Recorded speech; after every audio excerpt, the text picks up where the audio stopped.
Yo, yo, how we doing? How we sounding?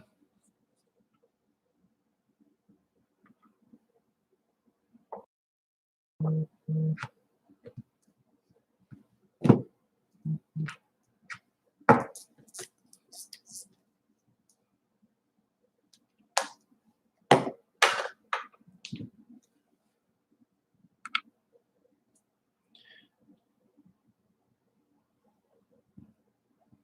ahead and hop on here. If y'all could, when y'all drop in, give me a little feedback on the audio, on the picture. Let me know how we're looking and sounding. It's been a minute.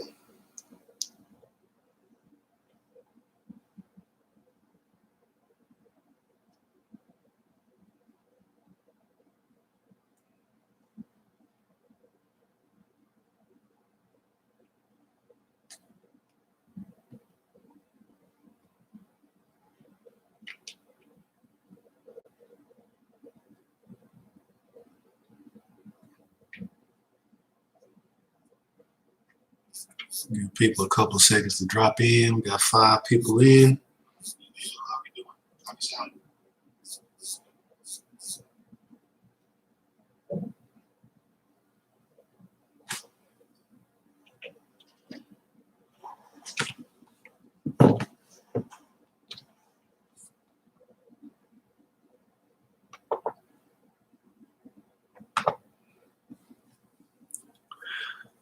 What up, what up? What's going on, Phone Tech? Mr. Allen Anthony, first one in the chat. 6 Toe. What's going on, Forbes? RP3. Hunt Girl K, what's going on? Hey, mama. What's going on, sis? What's up with y'all?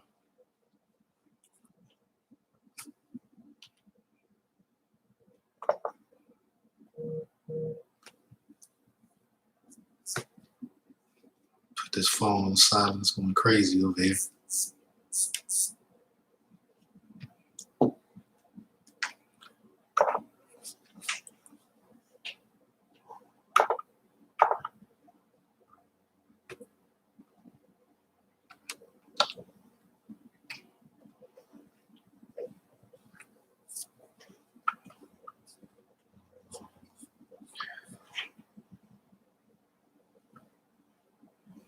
So how's the video for everybody?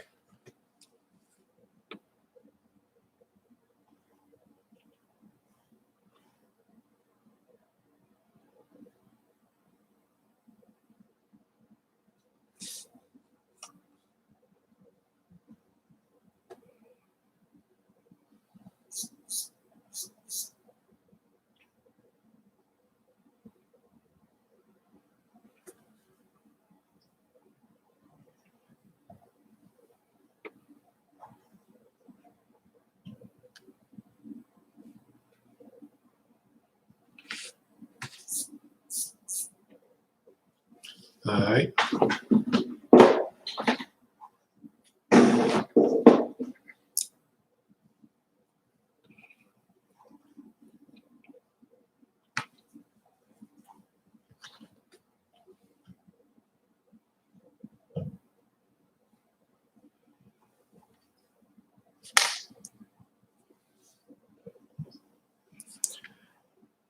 See, I'm trying to do what I can about the lighting. This obviously isn't a permanent setup.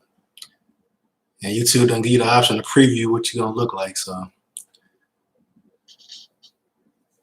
if it's too bad, give me feedback. But give it a 12:05. We're gonna get to talking, man. Talking about tech, talking about quarantine stuff too. I know this is a trying time for a lot of people. It's just a lot of change, and some people don't do good at home. Luckily, me and my wife are blessed to where we can work from home, so the impact to us has been minimal. At most has been, some discomfort, but for the most part, we're fine. We're blessed. So,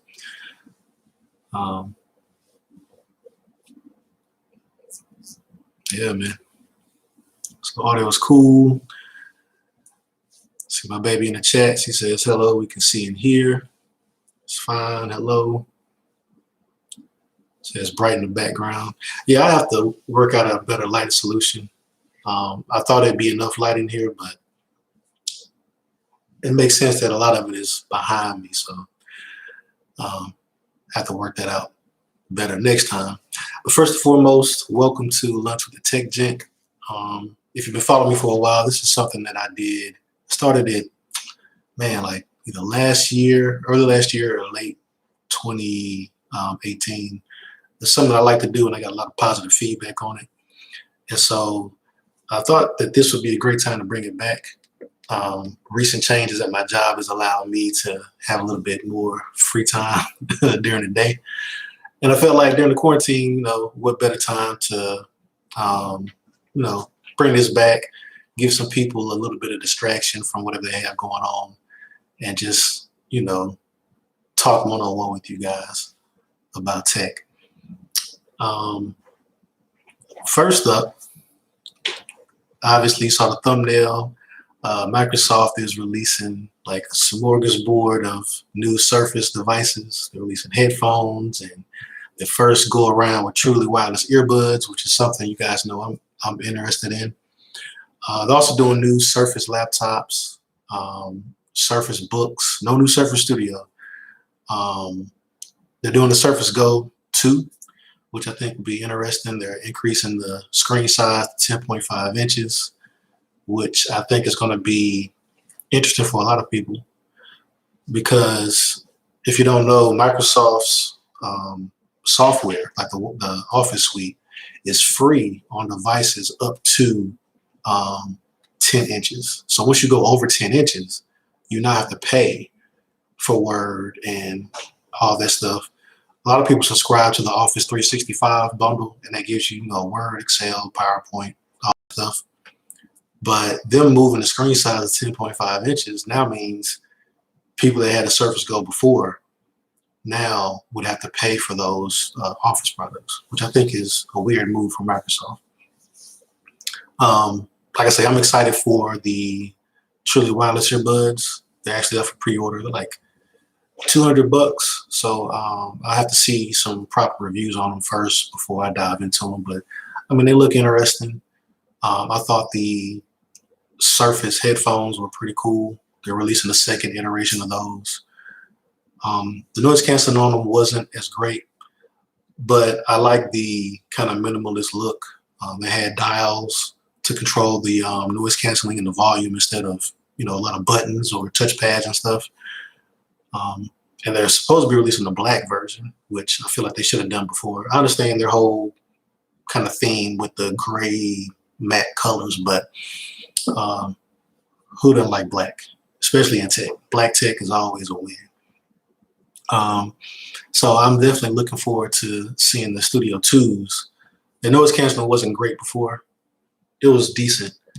But they, you know, they might have improved it. We'll see. I haven't seen any reviews of it yet, but I'm looking forward to that. And some other interesting tech. LG is coming out with the phone tomorrow. They're doing the presentation for the Velvet. So if you're not familiar with LG, normally they do a 2-device release cycle. They release a G in the spring, and they release a V late summer, early fall. And that's usually their device that competes with the heavy hitters like the iPhone and the Pixel and the Galaxy Note. But they changed it up this year. So this year in the spring, they actually released the V series in the LG V60. And people were kind of questioning, did they kill the G series? Are they going to release it later on? Or what's going on? Well, it turns out they're kind of taking a different route and refreshing their entire lineup, really. And they're releasing a device called the LG Velvet. So it's not a G device, it's not a V device, but it actually is supposed to be them kind of exploring some new design and kind of having a new focus for their devices. So it looks interesting. Going to be available in some interesting colors. They're also going to have like a mix of features. Apparently it's going to have some V features, But the biggest thing that kind of people are questioning is the chipset. It's going to have a Snapdragon 765G, I think, which is obviously a 700 series processor, but it's not a flagship processor, but it will have 5G. So it'll be kind of one of the first almost mid-tier devices that offer 5G. I know that Google has been kind of exploring this processor and this chipset because they say that it'll lower the cost of their devices because it's not an 800 series processor, but it will enable 5G. So I guess LG is kind of throwing their hat in the 5G ring as well. The V series is 5G, and it started out at $799, LG V60, and they made some different compromises. And everybody I know that has the V60 is pretty happy with it, even though it has a 1080p screen. It doesn't have a high refresh rate, but just the device overall, the feedback I've been hearing from Team 100 members and other people in the YouTube community is that it's a very solid device. It's big, but it's solid, especially with the dual screen. So I think it'll be interesting to see what LG does with this Velvet. Some pricing leaks came out earlier today, and they actually, in Korea, they're saying that the device, once they translate it to US dollars, is running about 730 to 760, somewhere in there. So people are curious what the price is going to be in the US, because you also have the LG V60 on the shelf, which does have 5G, which does have an 800 series processor. You can't price it at $799. That just doesn't make any sense. So it'd have to be cheaper than that. I don't know if, $749 is going to get it. So it'll have to be, I think it'll have to be at least $100 cheaper, if not more, just so it doesn't get cannibalized by the V60. And then, of course, you have the carrier markups and all of that. Let's see. Check the chat. If there's any tech, so I know at this time, I know at least for me and my family, we spend a lot of time shopping online just with the quarantine. You don't have a lot of other things you can do, right? So if you guys have any tech you're interested in, something you kind of have your eye on. I know we got some May babies in the room. My birthday is next week. Alan just had a birthday. Mr. Phone Tech at work. Forbes Tech Reviews just had a birthday. My cousin Mahogany in the chat, she's got a birthday coming up. So if you guys have out any kind of tech, definitely drop it in the chat. If you got any questions about it or considering something, let me know what you got going on. Like I said, quarantine is affecting everybody differently, but just kind of want to give you guys an outlet to talk and just get your mind off of whether you're working at home or you're not working at home and you're worried about that. Maybe a little bit of distraction will help out a little bit. Make sure I didn't miss anybody in the chat here. Yeah, so Phone Tech at Work says LG Velvet sounds smooth. Yeah, it does. So the thing that I'm worried about is this presentation. Pretty much across the board, everybody has toned down their presentations significantly. I know that in the past, Samsung has put on entire productions, like entire plays, almost trying to reveal their phones and trying to convince you of scenarios where this device is going to change your life, right? It's going to be the greatest thing since sliced bread, and you won't be able to live without it, even though they just sold you one last year. So I think that'll be interesting. But I just cross my fingers LG didn't do anything weird. Just do almost like an Apple style performance without they don't have the specs. They don't have the stats. They hadn't been selling a whole lot of phones. They hadn't been making a lot of money. We don't care about the business. Just present the phone, tell us the features, the colors, the pricing. Make it available soon. LG, if you're listening, nobody wants to watch a presentation on the phone, get hyped, and you don't even release a release date. You've done it in the past. You got to do better. And the release date can't be late summer. It can't be like, it needs to, people need to be able to buy this device next week. Like, you literally, there's nothing else to compete with right now. Like Motorola just came out with their phone, but it's a Verizon exclusive, so that's dead. This is your opportunity, LG. Sell the phone, make it available. Just try to make some money, please.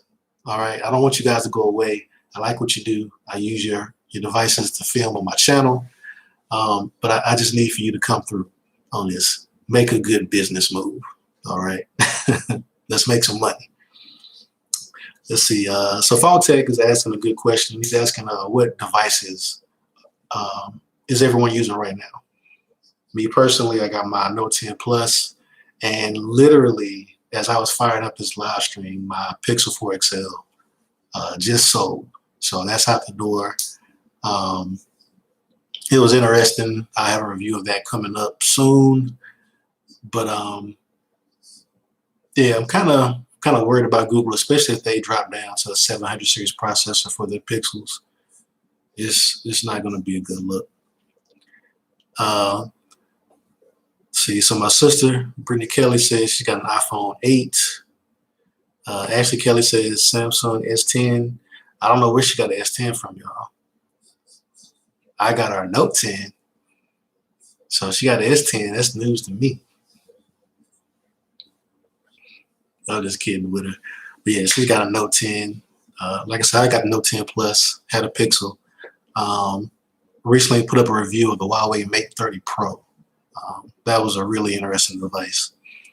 Phone Tech at Work says he has an 11 Pro Max and OnePlus 8.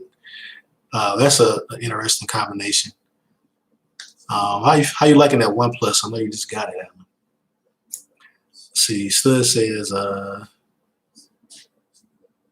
so he says you shouldn't, but I'm guessing he's asking why I sold it. Says best camera in the game. I apologize to your family on birthdays now that you don't have the Pixel. But I sold it just because the camera wasn't good enough to justify kind of the lackluster other areas of the phone. I mean, it just wasn't, like, as a phone experience, it's so boring. And it's still very restrictive as far as customization and options.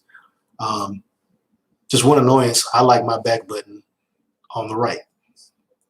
In 2020, Pixels still don't allow you to change the back buttons.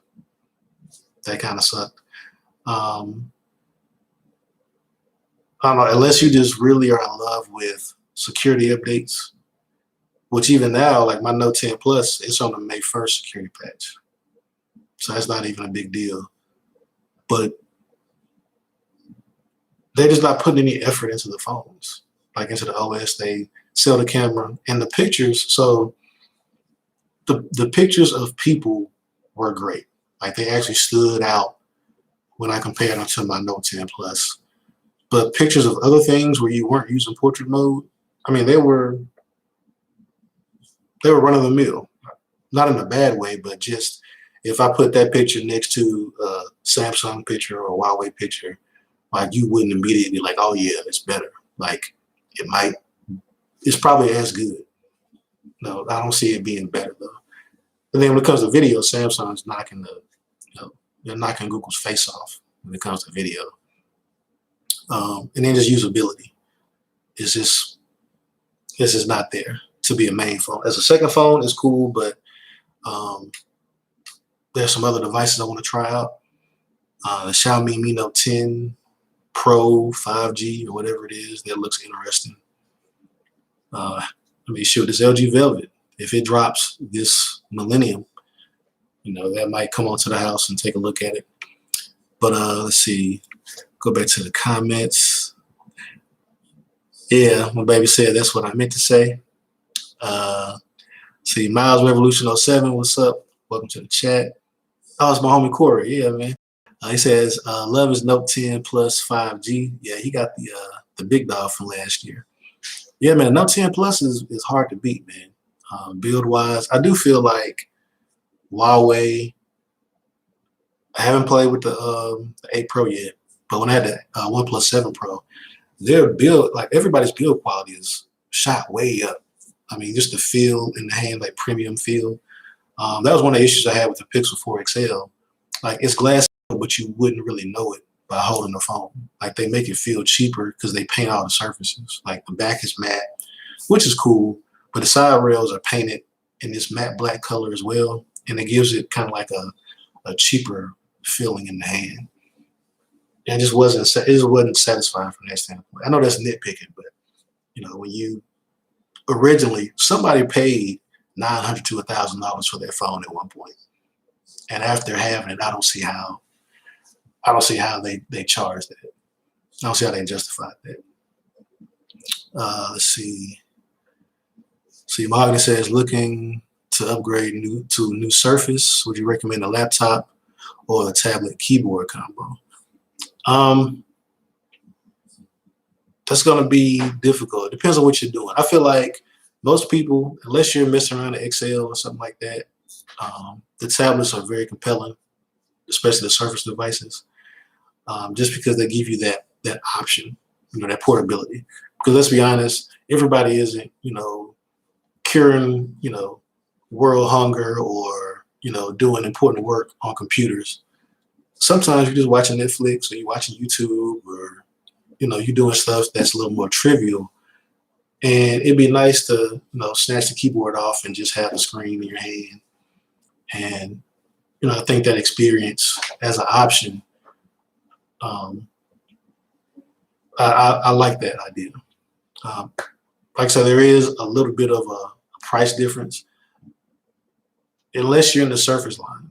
Like the Microsoft products, their Surface laptops are high for the specs. I haven't gotten the pricing on this latest round of devices yet, but I think that the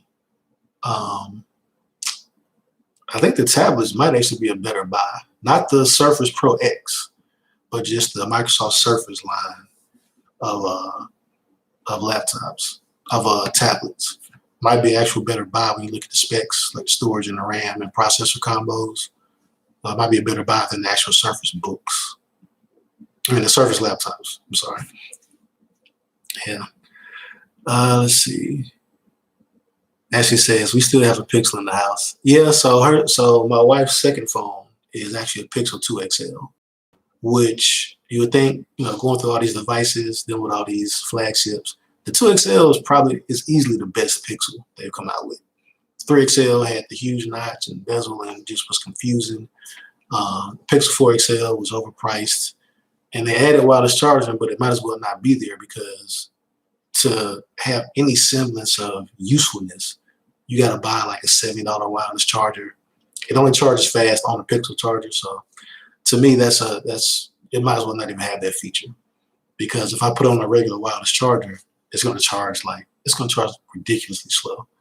I think it told me it's going to be like 3 hours at one point to charge the battery, and even the wired charging isn't that fast on the Pixel. Like, it's pretty lackluster too. Let's see. Agnes says, I have an iPhone XS and Pixel. Oh, okay. So is it the OG Pixel? Or is that, Pixel 2, Pixel 3? Curious to know that. Stud says, yeah, I feel you. It is boring phone. Nova launcher for the win. Yeah, I didn't do a third-party launcher on it. I don't know, being able to customize the phone the way that I like to use it is important. And I guess there are ways to do it, but you have to jump through too many hoops on the Pixel to do it. It's too blank of a canvas for me, especially at the price point that they normally come out at. See, Willie, what's going on, Willie? He says, I have the OnePlus 8 Pro. Okay, the big dog. He says, the camera's weird. I've been hearing things about the camera. They say it's definitely better, easily the best camera on the OnePlus, but it's not, like, it has its quirks, which, several cameras do. Like, even on the Pixel 4 XL, essentially it just takes pictures. Like, that's what it does. And it's still, the experience in taking the pictures isn't the best. Sometimes I would tap the shutter button and take a picture, and the processing time, especially on the portraits, caused it to lag. Like, it wasn't snappy, especially if you're trying to take pictures of a recently walking 1-year-old. You snap a picture and you might want to, pop over to preview it to make sure it came out good. And you go into the picture and it takes it, 5-6 seconds for the picture to finish processing. And you can see the actual picture to know, yeah, this is good, or no way to go in and to try to get another one. She's on something else by that point. It's not even, so to me, that experience was annoying. But if you got somebody that's going to sit still and take a pretty picture, and it's good. Like I said, the portraits are definitely better than most cameras that I've used. I said it's the Huawei cameras. They're lucky that Huawei isn't in the U.S. because their cameras, like their portrait mode stuff, is really good too. Let's see what else we got. Yeah, so my mother-in-law, Caroline Cannon, says she has the Nexus Android. So she's got the Nexus 6P, which is like a classic Android phone, like iconic. She has a 6P, it's still rocking. Yeah, so Ashley agrees. She says it is kind of boring Android stud. Like I say, if you're gonna choose between a 4XL and a Pixel 2 XL, I would just choose a 2 XL. Like I said, a wireless charger, unless you're gonna spend $80 to, upgrade to Pixel's special wireless charger, is gonna be slow and basically useless. Wired charging speeds aren't gonna be that much better. Photo quality, it has its strong points. Other than that, if I got a Samsung next to me, I'm probably gonna pick up a Samsung, unless it's, unless we're like posing for a picture. And I know, like, well, I can, frame everything up and everybody's gonna sit still and I can take this portrait mode picture with the Pixel. But especially on Samsung, they have this new one take mode. It came out on the S20 line, but a recent update added it to the Note 10, Note 10 Plus, S10, S10 Plus. And it's a mode where you just hit the button one time, and for about 10 seconds, you just point it at, whatever. And it'll go through all the camera modes. It'll take a slow mo, it'll do like a short video, make a GIF, do a zoom in shot, do a portrait shot, standard zoom shot, take a wide angle shot, and it'll just give you a bunch of stuff to choose from. Let's see. Also, Willie says Pixel 2 from behind me. Okay, the baby Pixel 2. That's cool. That's a good little phone. Not many great little phones out. Stud says Pixel has best point and shoot in the game by line. Yeah, but is it worth the sacrifices? Like, is it worth the compromise? Like, to me, if you had to ask me what device would I have no matter what, if I had to have one device, it wouldn't be a Pixel. Just because there's so much it can't do. It's pretty limited. Like I said, as a second device, this kind of depends on what you like, but yeah, it's not main device quality for me. Stud says you can give a Pixel phone to a dummy and they're going to look like a world-class photographer. Now, that is true, right? So every manufacturer, in their auto mode photos, they are skewing things a certain kind of way. Like, they have made decisions about how things should look. And the Pixel cameras, because their photography is computational photography, they don't show you what the camera sees, right? They show you the decisions they've made. So if you point the camera at a person, like, the camera is looking like, okay, this is a person. Okay, what's in the background? It's grass, there's trees, that's a car, it's a dog, hair, long hair, black shirt, glasses, smiling, whatever. They're making a bunch of decisions and saying, okay, this is how we think that stuff should look. And that's what the picture is. And the look that Pixels have is a very contrasty picture. Like I said, portrait mode stuff. The background separation is great because they are doing their computational stuff. But when you get to other scenarios, it's just not that stand out. And in lower light, it does do, I think, better as a point and shoot. than say like the Note 10 Plus as well. Indoors, you're going to get a cleaner picture, a little bit less noise, which is, that's beneficial. But if I showed you a Samsung photo, you wouldn't be upset with it, right? You wouldn't say like, oh, this is trash or unusable.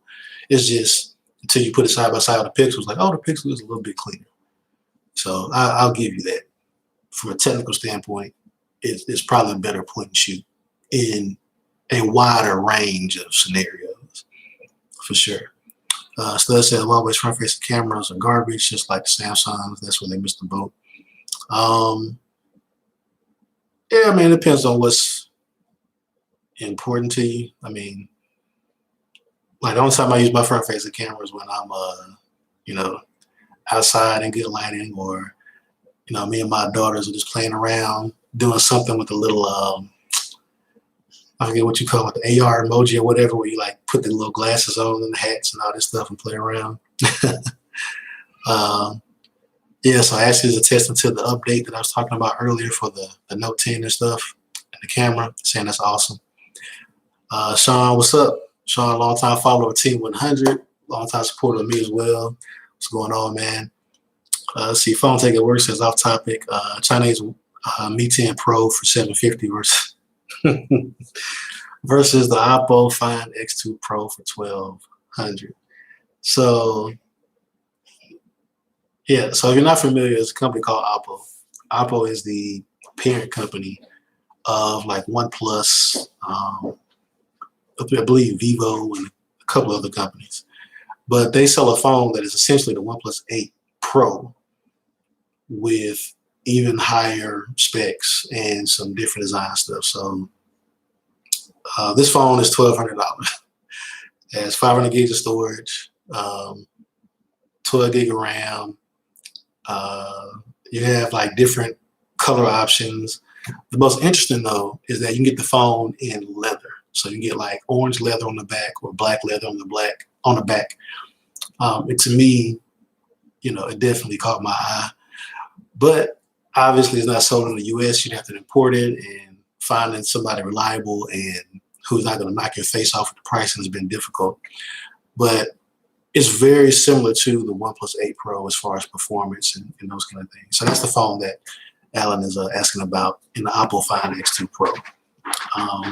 But compared to the Mi 10 Pro, I don't know, it's hard to justify that price gap, right?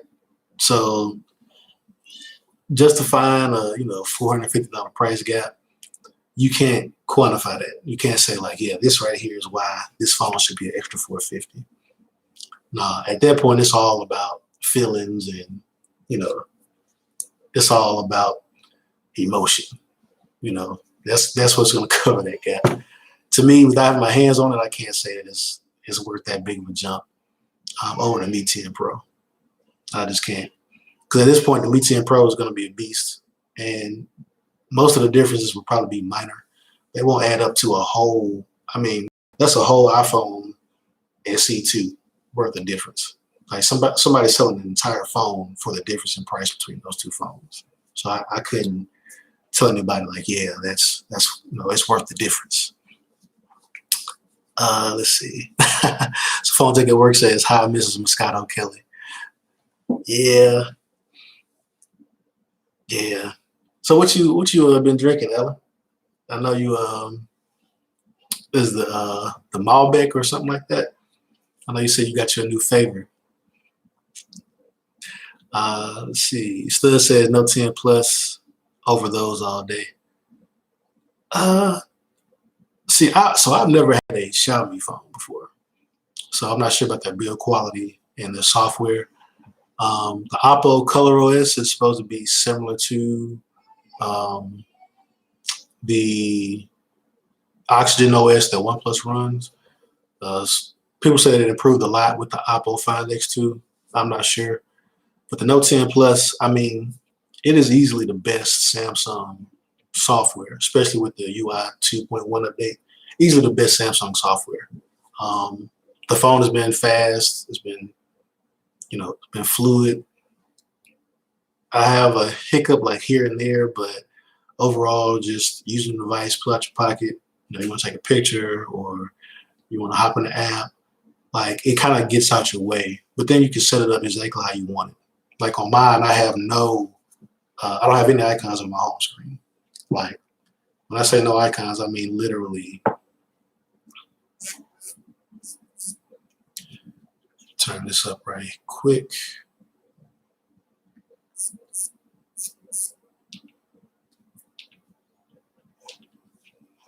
Like, so when I say I have no icons on my home screen, I literally mean like there are no icons on my home screen. I have none. And so I only got buttons, so I use all the swipe gestures. And they work pretty good. Yeah, that's the multitasking. And you have the back. And I'm using the Google launcher, so I have that. And then for me on the side, I have the Samsung little drawer. I don't know if that'll focus up. But basically every app that I'll use, I even have folders over here, you know, for my media and stuff like that. So really, no matter what app I'm in, like say, you know, I'm in settings, instead of having to go back to the home screen and go to the app drawer, I just pull this out and I got access to my most used apps pretty quickly. So to me, that's my default setup. I set up every Samsung like that because you have the little side drawer. You know, it's pretty cool. Let's see. Theo, my cousin Theo's in here. Says woohoo tech gent. Yeah, what's going on, man? Appreciate you stopping through. So phone tech says when you get in the fold though. I don't see a fold in my future, man. Not with these prices, the way they're working. The original fold at this point, there's no way I could look myself in the mirror, even with the price drop on the original fold. Once the fold 2 comes out in a couple months, I want, because supposedly they're going to address like every complaint, and there might even be one with an S Pen. I don't know if they made that jump in the screen tech yet, but if they drop one with an S Pen and I got the old one, I'm not gonna be happy. So I'm holding out. And I mean, I hate to say it, man, but this thing gonna cost as much as a used Civic. I mean, it's gonna be high, man. So that's the one thing I'm not happy with, because Samsung is definitely reaching into the stratosphere with their prices. The I know the Ultra like started at like $1,400 for, and they had like 128 gigs of storage. I'm like, that's ridiculous, man. Let's see. Miles Revolution says Pixel front camera is way better than Note 10. Only use it to scan my face for NBA 2K. Yeah, man. So the Pixel front-facing camera, especially with portrait mode, is, you know, what you'll use your front-facing camera for, right? You won't pull your phone out, turn around and take a picture or something, you know. So you're only using to take a picture of yourself, and Pixel's front-facing camera is easily at the top of the heap. Fontex says just trying out different red wines still. She was one I've had as my favorite. Need some more research. Fontech, yeah. So Ashley gets you straight on the wine, man. She's the wine connoisseur in the house. She'll definitely get you some good suggestions. Like I said, that Josh you had was pretty good. I don't know if you got into like the Menage a Trois and all of that either. Yeah, man, I'm announcing it on here too. This is like a little tangent, but Android Stud and I, you know, we're in the talks of starting a cigar channel, man. So be on the lookouts for that. We hadn't worked out the logistics yet. Might be news to him. No, we discussed it. He said he'd be down, but yeah, man, that's something we're probably gonna move forward with, just because we both share that passion. I'm a little bit newer to it than he is, I think. I've only been doing cigars for like the past, I say probably like 2 years, and I've really gotten into them in the past year or so. So we'll definitely have that going on. Also, want to take a quick break. If you could, go ahead and smash that like button, man. While y'all here, everybody in the chat, let me get y'all to smash that like button. Helps me out. You know, it's not extra money or anything like that, but just kind of when people are looking at people's channels and they see a video has likes on it, it kind of convinces them to at least give it a chance and take a look at it. So, yeah. So Sean says, oh, okay. My wife Ashley says, yes, yes, yes. I assume she's talking about the cigar channel. That'll be dope. Sean says, I don't smoke, but that is dope. Yeah, man, cigars. I like cigars because I like my lungs. I like for them to work. So that's why I don't smoke. I don't smoke anything else. And cigars have a lot more depth and character to them. It's not just a flavor, but there's a lot of craftsmanship, and there are different aspects of cigars you can appreciate from different cigar makers. So that's what kind of got me into it, along with like scotch and bourbon and whiskey and stuff like that. So yeah, man, if y'all are interested in that,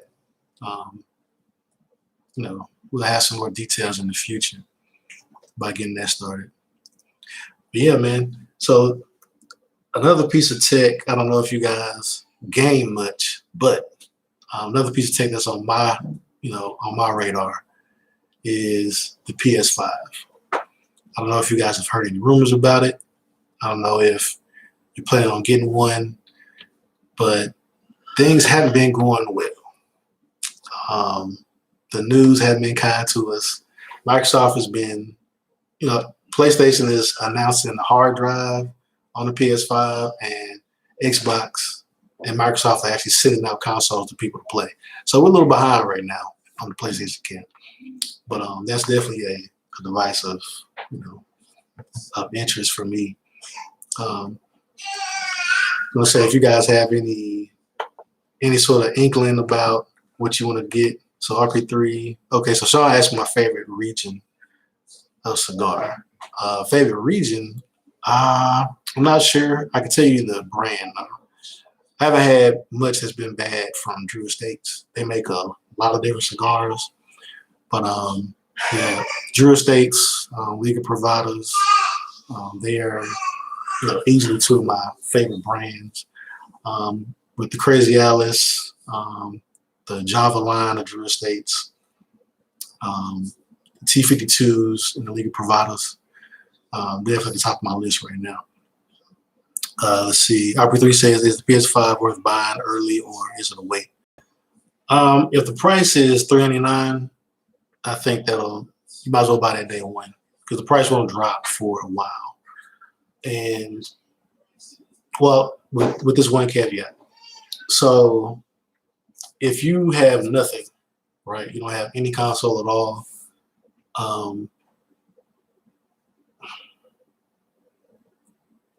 I would almost wait, because we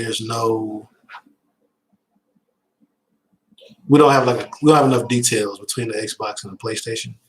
But if you have a PlayStation 4 already and you are comfortable, selling or trading in your old PS4, I would say it's a day one buy, simply because it will play all of your existing PS4 titles better, right? So we don't know if it's going to upscale everything to 4K yet, but the load times will be significantly better. It's almost like upgrading your PC. That's kind of the improvements that they're talking about with the PS5. And then also the library of backwards compatible games is supposed to be pretty high as well. Because originally I was worried about the downloaded games, because that's the only way that I buy games. But your account's supposed to sync over. I don't know how they'll do with games that aren't compatible, if they have like a special PS5 compatible section of your library. But I have a good number of games, and if I can just sell my PS4 Pro, drop in a PS5, and play those same games at higher frame rates and higher resolution and better HDR. The UI is better because my PS4 Pro is kind of laggy in the UI. If the heating, the fans are better. The fans on my PS4 Pro are super loud. I think that it'd be worth it. But that's with me coming out of pocket. I expect to be able to sell my PS4 Pro. I still got the box and everything. For $250. If I can do that, then I'm coming out of pocket $150 if the PS5 is $199. And to me, at that price, it's a no-brainer for the. Sean says, I'm thinking the PS5 and I'm getting PS4 too. My gaming is behind because of other priorities. Hey, I understand about priorities, man. You know, I got 2 kids. I got a 1-year-old and got a 4-year-old. So obviously, anybody else here with kids can attest that that's a priority shift for you. If you never had a priority shift, if you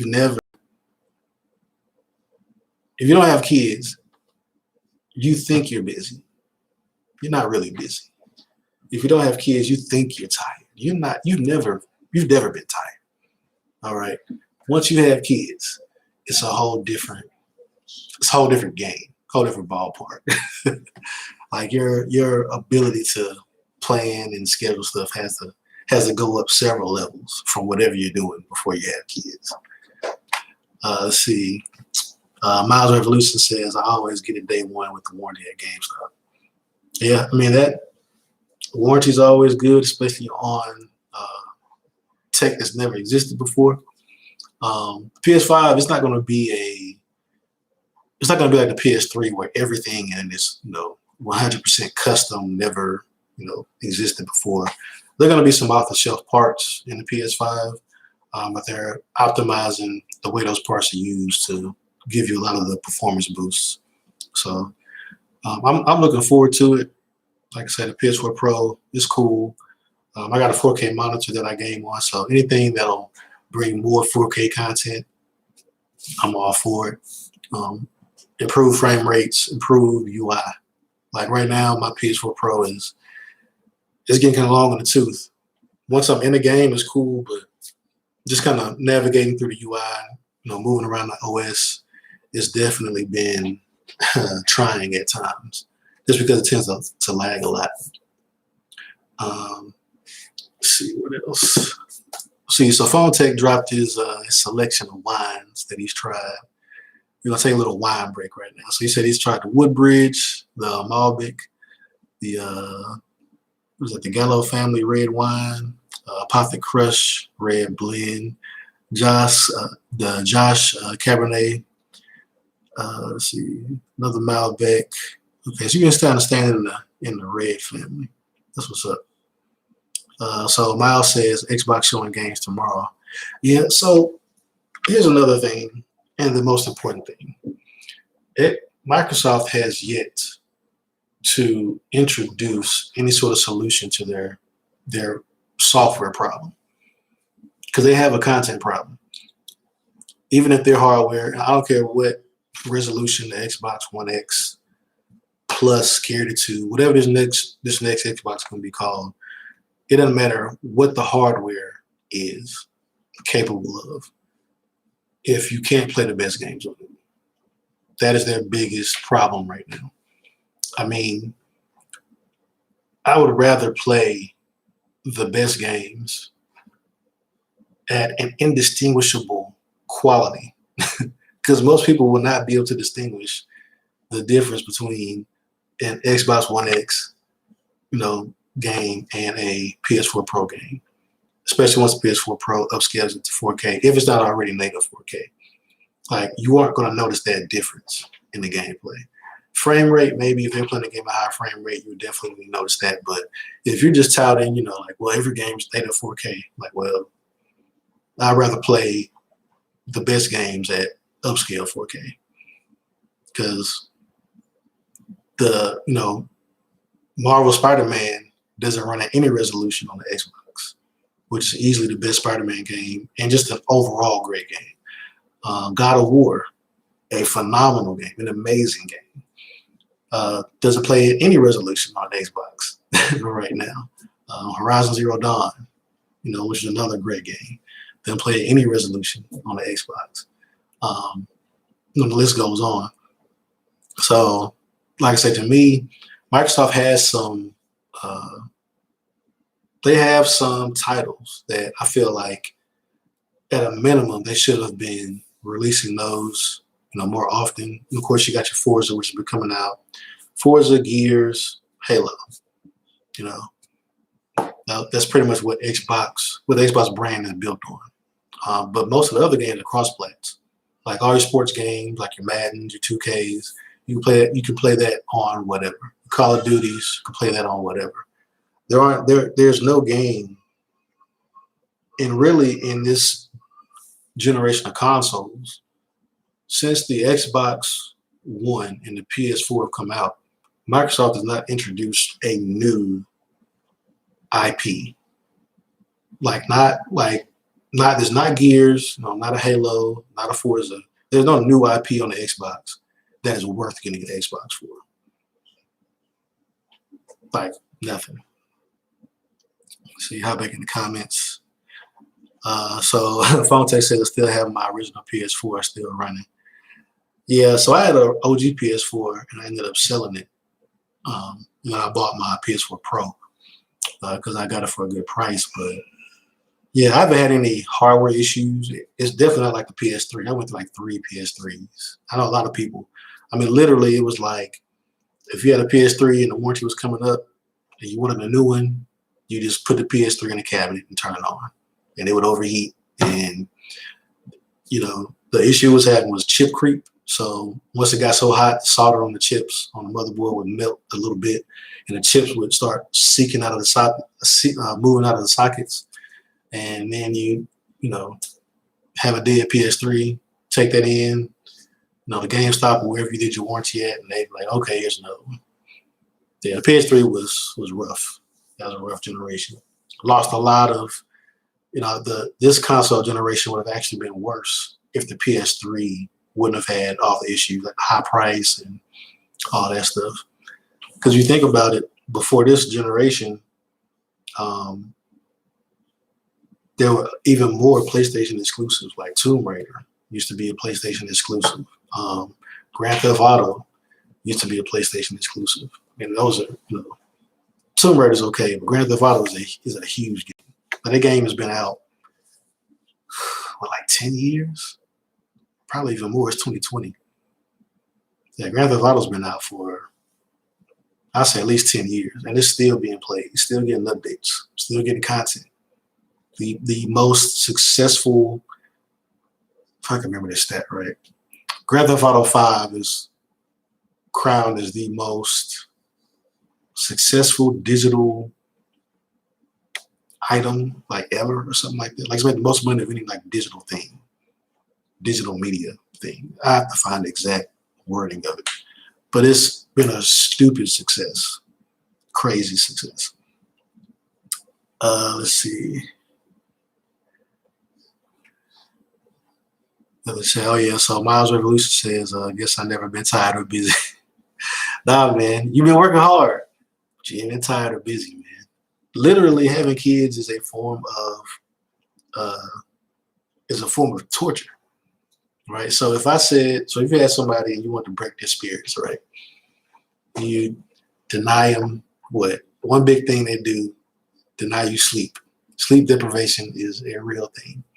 You got kids, boom, instant sleep deprivation for about a year or so at a minimum. So it's definitely trying, man. But it's the payoff is priceless, man. It really is. Let's see. So yeah, so we're still talking wine talk. Ashley says she likes the 14 ham or low. If you like sweet and strong reds, try Ruby Port. Hey, that Ruby Port though. I don't know if Phone Tech at work is ready for the Ruby Port though. He might need to sip a little bit more. I don't know if he's ready for that. Phone Tech says, okay, he's writing them down. Yeah, so we this is kind of the vibe of the Tech Gent stream. Just lunchtime. I don't do a lot of visual stuff because I know that normally people would be at work during this time. So you might just only be able to do audio. You might only be able to hear what's going on in the conversations. If people are in the chat, I appreciate you guys for participating if you can and putting in input. But just kind of like talking about current events and different topics. Of course, tech is always going to be kind of the bloodline of the conversation. But if there's something else that comes up, it's always fair game. Try to keep it PG because, like I said, it is during the work day, so I don't know what people have going on. Especially now that people working from home, they got their kids at home and stuff. So this just kind of what we can expect. If something interesting comes up in the comments, we'll talk about that. If you got any questions, if I got an answer, I definitely will chime in on that. I'd like to have a couple of topics, like for this one. Microsoft Surface products was a topic. The LG Velvet presentation tomorrow is a topic. OnePlus 8. I'm surprised how many people are picking up the OnePlus 8. So we have to see how that pans out. Got about 5 minutes left before we hit the hour mark. I'll say this though, as far as OnePlus as a company, I think they made a big compromise this year and I feel like the compromise specifically came with moving to Verizon. I feel like the move to Verizon and trying to appease Verizon in that transition, they made a lot of sacrifices. And I don't think it's going to go well because they literally, so this is the setup of OnePlus right now. The OnePlus 8 is what used to be, it's literally what used to be a OnePlus device, right? Like no water resistance rating, no wireless charging, okay camera, 90 hertz refresh rate, 2K screen, OLED, great speed, great specs, top of the line processor. That is what a OnePlus device used to be, but now it's even more expensive than it used to be. Because the OnePlus 8 isn't very different from a OnePlus 7 Pro. Like some people might say the Pro is better because it had the pop-up camera and the full display screen. But that's even more expensive now. But then you're being told that phone isn't even that good because they came out with the OnePlus 8 Pro, which for one isn't available on carriers. The carriers are only getting the 8. You have to order it online, which means there's going to be no subsidy. There's going to be no payment plans. Maybe you can trade in one of the devices that they have there, but I mean, now the OG OnePlus people that bought OnePlus devices unlocked from OnePlus, and I know for me, like I literally, the OnePlus 6 was my first OnePlus. When I bought the OnePlus 6, I was on Verizon. I closed all my Verizon lines, paid off all my Verizon devices, sold them all, bought me and my wife OnePluses. Bought us both OnePlus 6s. And the only reason I was able to do that was because the OnePlus was so affordable that leaving Verizon, buying the OnePlus devices outright, and going to, at the time I went to Cricket, the ROI on that was like a couple of months to where I would have made that money up. And so to me, it was a no-brainer. OnePlus was a great phone. But now you can't do that, right? So if you want a OnePlus device that isn't a compromise, you have to pay $900 to $1,000 unlocked for that device. And that's the only way to get it. Like I said, you can't, even if you're on a carrier, you can't get that 8 Pro, which to me, if the camera on the 8 isn't great, it's not a flagship phone, right? It's just a good deal. But it's not even that good of a deal. Like I said, their identity is being skewed this year. The hardcore OnePlus people have kind of been left high and dry. I don't know how they're going to recover from this. I don't know, because they're not going to sell a lot of devices on Verizon. The OnePlus 7 Pro sold great on T-Mobile. I know they had like BOGO deals and stuff like that, but it was just it was a great device. It was unique. And the compromises were worth the price on the 7 Pro.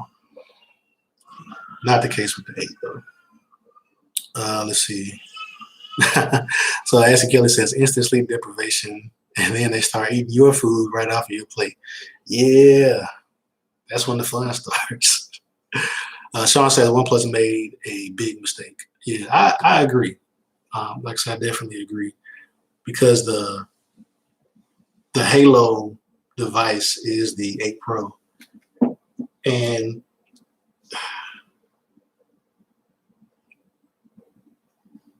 I don't know how you compete with the 8 Pro next to a like on the shelf next to a Galaxy, and they cost, because the thing is, once you go into a carrier, when you go on Verizon, You don't see OnePlus 8 Pro $999, Samsung Galaxy S20 Plus $1199, right? Or $1099, or whatever it starts at. You see OnePlus 8 Pro, I don't know, I'm just guessing, $36 a month. Samsung Galaxy S20 Plus, $38 a month, or $40 a month. Basically, there's going to be less than $5 difference in the price that people see when those two phones are side by side, and that's not going to be a big enough difference for people to take a chance on the OnePlus.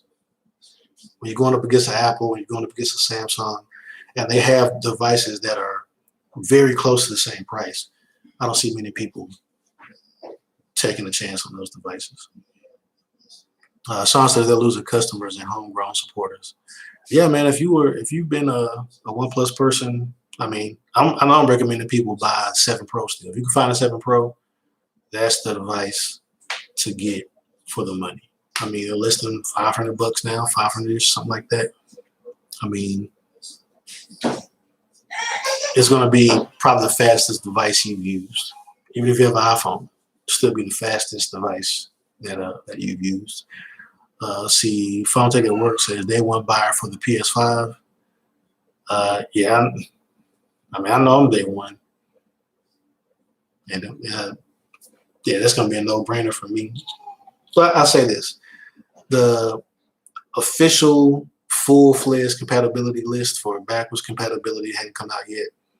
That'll definitely influence what I do. Like I said, I have a big library of games, and getting rid of the PS4 is a key part of me getting the PS5 day one. So in my mind, I'm selling the PS4 Pro because the PS5 is supposed to take its place and upgrade me in several areas. If I start having to pick and choose, where it's like, well, this is a game that I really like, they're playing it, and it's only playable on the PS4, and there are no games on the PS5 that are worth buying a whole new console outright, I don't see myself doing it day one. So that backwards compatibility list is going to be a big factor in me doing it day one. Like maybe once I finish a game that's only available on PS4, I'll move up to a PS5. But like I say, software is king. Like I'm not going to buy hardware and I can't play the games I want to play. See, Sean says first week units always got problems. Yeah, that's kind of true. But I mean, at this point, we're buying beta hardware anyway. As long as it's not a hardware issue, if it's like on software stuff, I think that'll be a little bit more acceptable. People are used to buying. Most consumer tech comes out at beta, at a beta stage. Like it's not a finished product where it used to be, where you buy something and it is how it is. Like it's done, fully baked. You take it home, you use it until it dies. Now you get stuff with the intention of updates, like even features. Like, yeah, release this phone today, and in the near future, we're going to release this update that gives you some of these features that we told you about today. Like in the past, that's unheard of. Like even Apple did that with a couple of their features. Google did it. Google had a piece of hardware in their Pixels people didn't even know about until they put out an update that enabled it to speed up their photo processing time. So yeah, hardware issues, no go, but software stuff I might be able to work around. Let's see, Apple did a 180 and they're now making affordable versions of their products, even if it's not that good. Apple just showing that Android needs to stop following their lead. Yeah, I saw an interesting video on on the Mac Pro wheels. So Apple has produced $700 wheels that go on a desktop that plugs into the wall and doesn't move. $700 wheels. That's all they are. They don't do, like, they aren't changing the wheel, like they aren't like groundbreaking. They're just $700. So I think that Apple is really kind of playing a mind game, and they're really going after. They're actually producing devices that make people have an emotional response to them, right? Because people talk about, like, if somebody produces something that you hate, stuff that people hate gets a lot more attention than stuff people love. That's just how it is. People love to hate. And so I think with them doing stuff like, oh, we're going to come out with the iPhone SE2, and it's going to be the exact same phone as the iPhone 6S. Like, it'll fit in the 6S case. Talk about it. Give us free publicity. Give us free advertising. The Apple wheels that just came out with $700 wheels. Are you crazy? You know how many other products I could buy for $700? You're still talking about Apple, though. And in both cases, they hadn't spent a lot of money for advertising, but they're in the news, being talked about, people making videos about them. So it's interesting. I think we're being finessed a little bit. See, PhoneTech says, you getting the Pixel Buds? I don't know, man. For me right now, Galaxy Buds Plus are my go-to, mostly because they have the best combination of features for the price. So the audio is decent. I don't do much music listening on these. Mostly listen to YouTube videos and movies and stuff like that. And so they get loud enough for me to do that in most environments. The hear-through, or the ambient aware feature, is what's game-changing for me. Because I've actually had one in this whole time. I have it in, I forget it's in because I can still hear perfectly fine. But if I pick up my phone, somebody calls me, boom, just tap my ear, I'm ready to talk. If I see a YouTube video pop up in the thread, just hit it, start playing. I can just keep it in. I don't have to go looking around for them. The battery life is amazing. They're rated at like 11 hours of battery life per charge. I know I don't get that much, but it's rare that you have the bud in your ear long enough to where it's fully charged and it dies in your ear. Like, unless you just like pass out somewhere. And then when it does, you just pop it in the case. The case is super small, very sleek. Pop it in your pocket. It gives it another thing, like 2 chargers or something like that. So really, if you just use these all day and then at night you just pop on the wireless charger, you'll never have a dead earbud. You can use either earbud simultaneously. It doesn't have multi-pairing, but it pairs with multiple devices in the best way, which is whatever device I have in my hand, if I just open the earbud app and just hit connect, it'll pull the connection from the old device and instantly start talking to the new one, which means I don't have to go find the old device and disconnect it so that I can pair to the new one. I don't have to hold any buttons. I don't have to do anything weird.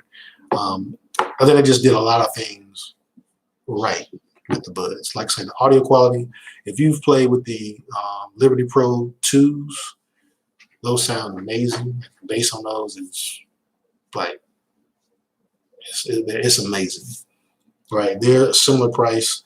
Couple of caveats though, the case is bigger. The battery life on each earbud isn't as long. They're rated at like 6 to 7 hours, which is, I think, is still good. They do pair up to different devices, but it's a weird kind of sync you have to do. Like, you have to have the case to pair to a new device. You can listen to either earbud, but it does a weird kind of handoff. It doesn't have auto start stop like this Galaxy Bud. Like, it has 11 hours of battery life, but if I take it out and I sit it on the desk, it's off. So now I get even more life. So I can put this on my desk today, come back tomorrow, pick it up, pop it in. It instantly pairs up. I can hear everything that's going on around me, and I still got hours of battery life left. So, yeah, this a total package. No, that's kind of sidestepping the Surface Buds, but with that being said, they would have to beat these, especially with how these pair up to Samsung devices. Pair up super quick. They're hard to beat for me right now. So, but I'm looking forward to the reviews though, because those Surface Buds are starting at like $199, and the case looks pretty big. Let's see. So RP3 says, is there one Xbox game you wish was on the PlayStation? Forza. I like driving games, and Forza seems to be the best blend of. It's not a racing sim, so it's not as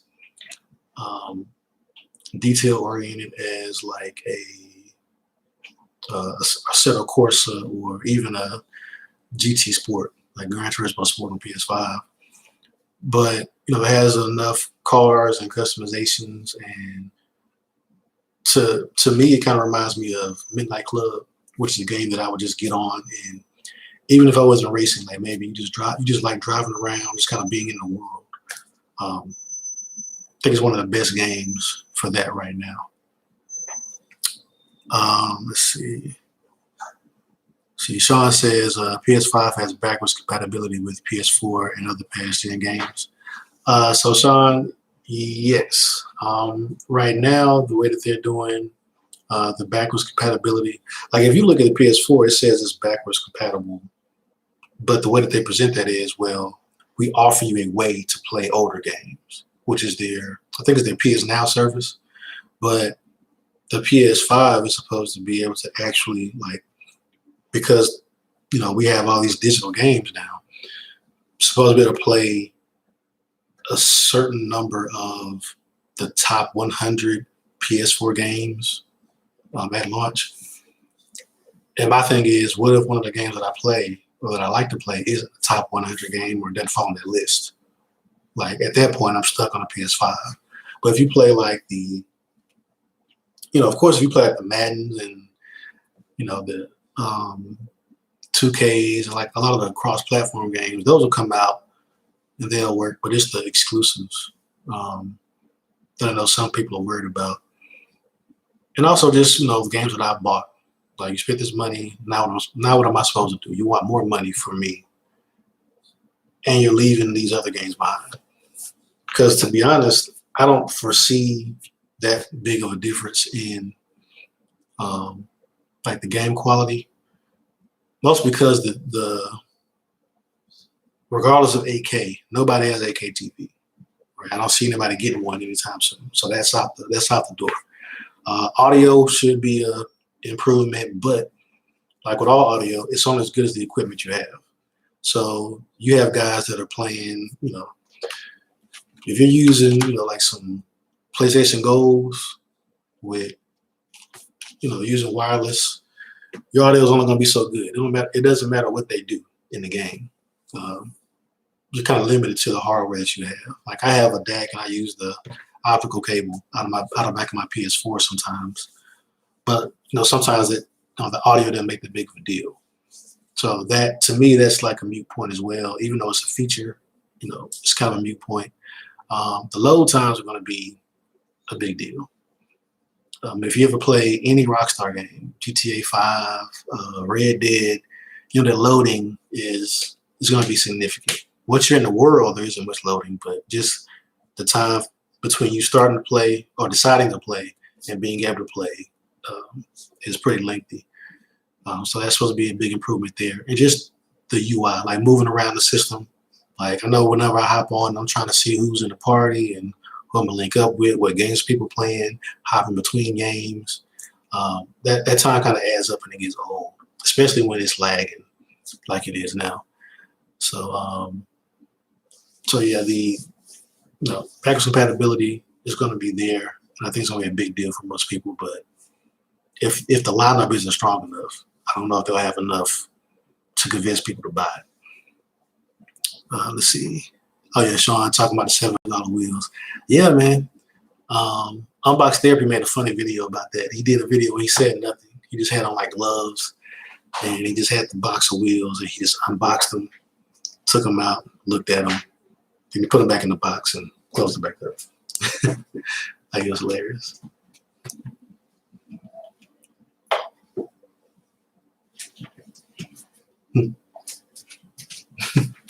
So Yeah, it's gonna be interesting. So Ashley says she just wants the Sims and Elder Scrolls, which is funny because they re-released the Elder Scrolls on PS4. It's like a remake or whatever. But yeah, the Sims. I never got into the Sims. She'll play the Sims like all day. See, Sean says I want Assassin's Creed Feudal Japan game. That would be interesting. Another game that's coming out soon though is Shadow of Satsuma or something. There's actually like a Feudal Japan kind of game that's coming out, and I believe it's a PS4 exclusive, if I'm not mistaken. And then you got people, spending all this money on these, big games. Like you got like Cyberpunk coming out. You got The Last of Us 2 that's coming out. Now this used to have some big hits. And if I buy it on PS4 and I can't play it on PS5, I'm not buying a PS5 anytime soon. But that's just me, and I feel like a lot of other people will share that same opinion. That's just how it is. But guys, unless you have any more questions, we'll go ahead and wrap this up. I appreciate y'all stopping through for my reintroduction to the live stream. So yeah, we're gonna go ahead and wrap it up, guys. You know where to find me. I got links down in the description as well for my social media. Make sure you hit me up. But yeah, until next time, guys, we'll talk. Peace.